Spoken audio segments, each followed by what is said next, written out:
안녕하세요. 다산 부동산 파트너 공인중개사 서미라입니다. 이번 주 다산 신도시 아파트 KB 시세와 부동산 동향에 대해서 알아보겠는데요. 역시나 상승 단지 없이 총 3개 단지에서 하락이 있었습니다. 지난주에도 같은 말씀을 드렸지만 하락한 단지가 줄었다고 해서 급락이 진정되었다고 보기는 힘듭니다. 여러 지표들이 아직도 하방을 가리키고 있습니다. 더구나 이 시기는 절정의 휴가철이자 전통적인 부동산 비수기이고 올해는 역대급 폭우까지 겹치면서 집을 팔겠다는 사람은 넘쳐나는데 살 사람이 보이지 않는 것이 엄연한 현실입니다. 부동산은 심리적인 부분이 영향을 많이 미치는데 안 좋은 뉴스만 도배가 되는 데다 비까지 쏟아지니 집을 보러 오는 사람은 더욱 줄어들 수밖에 없죠. 비 이야기가 나왔으니까 말인데요. 언덕까지야 아니더라도 평지에 사는 것이 얼마나 행복한 일인지 다시 한번 소중함을 느끼게 됩니다.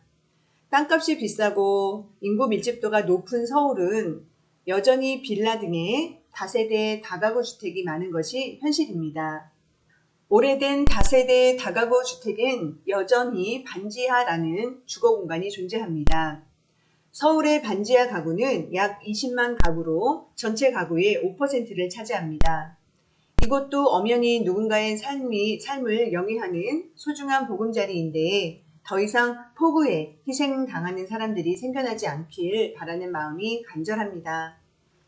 그런 의미에서 뒤늦은 감은 있지만 이번에 서울시가 향후 반지하는 주거 목적으로 전면 불허한다는 방안을 정부와 협의하는 것은 환영할 만합니다. 다만 일몰제를 도입해 기존 반지하 주택도 10년에서 20년 안에 모두 없앤다는 것은 현재 세입자의 거처 마련 대책이 우선된 후에 추진이 되어야 할 것입니다. 영화 기생충의 비극이 더 이상 되풀이되어서는 안 되겠습니다. 2022년 8월 12일 기준 다산 신도시 아파트 KB 시세표를 보시겠습니다.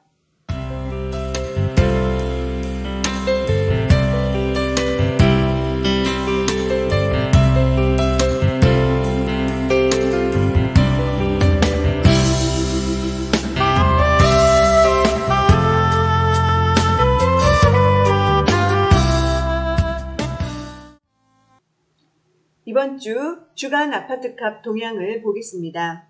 서울 수도권 5대 광역시 8개 도에서 모두 하락폭이 확대되었습니다. 11주 연속 하락 중인 서울은 서초구와 용산구만 보합권이고 23개 자체구에서 내림세가 지속되는 걸 확인하실 수가 있습니다.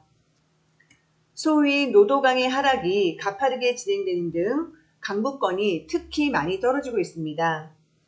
하기야 서울 강남의 랜드마크급 유명 아파트 침수 사태를 보면서 집값을 떠나 나와 내 가족들이 편하게 쉴 수 있는 보금자리의 본질에 대해 많은 생각을 하게 됩니다.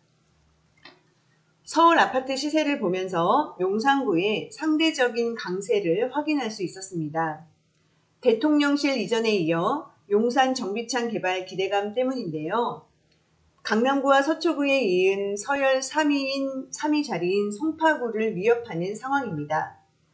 부동산 시장이 살아나면 많이 떨어진 지역이 더 오를까요? 아니면 잘 버티던 지역이 더 오를까요? 저는 전자 쪽이라고 예상을 합니다만 정답은 나중에 확인해 봐야겠죠? 사실상 서초구와 용산구 정도를 제외하고 전국의 집값이 다 떨어지는 가운데 다산 신도시라고 예외는 아닙니다. 작년 10억 원을 돌파했던 단지가 최근 8억 원에도 실거래가가 올라오고 있습니다. 최고가와 현재가가 딱 20%에 접근을 하고 있는 것입니다.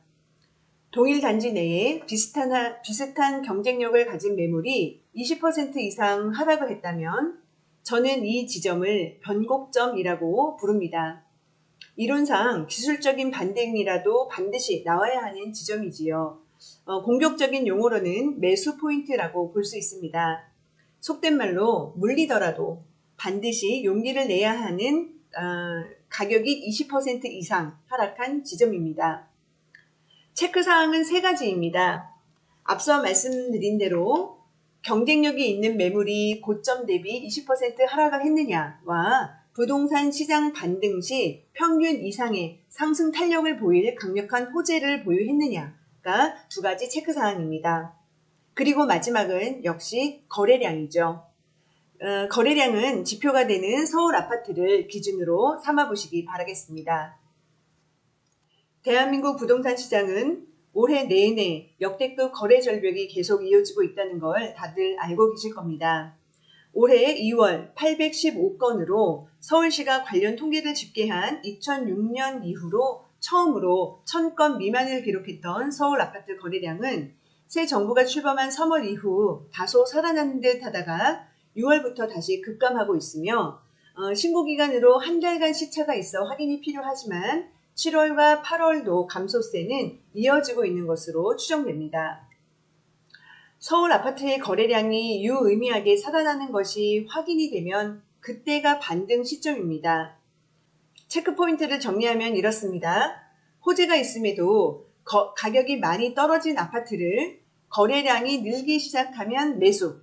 그러기 위해서는 시장이 안 좋다고 해서 나몰라라 외면하기보다 꾸준히 시장 상황을 확인하는 것이 필요하겠죠. 하락장은 하락장대로 누군가에게 기회를 줍니다.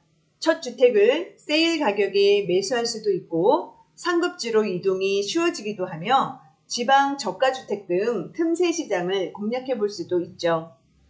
부동산은 잠시 쉬어가지만 부를 향한 욕구마저 멈출 수 없는 사람들, 바로 내일을 준비하는 사람들입니다. 지금까지 다산 신도시 아파트 KB 시세와 부동산 동향에 대해서 같이 알아보셨습니다. 다산 신도시의 시세와 현황과 또한 앞으로의 전망이 궁금하신 분들은 부동산 파트너로 꼭 연락주세요. 오늘 준비한 소식은 여기까지입니다. 함께 해주셔서 감사합니다. 건강하세요.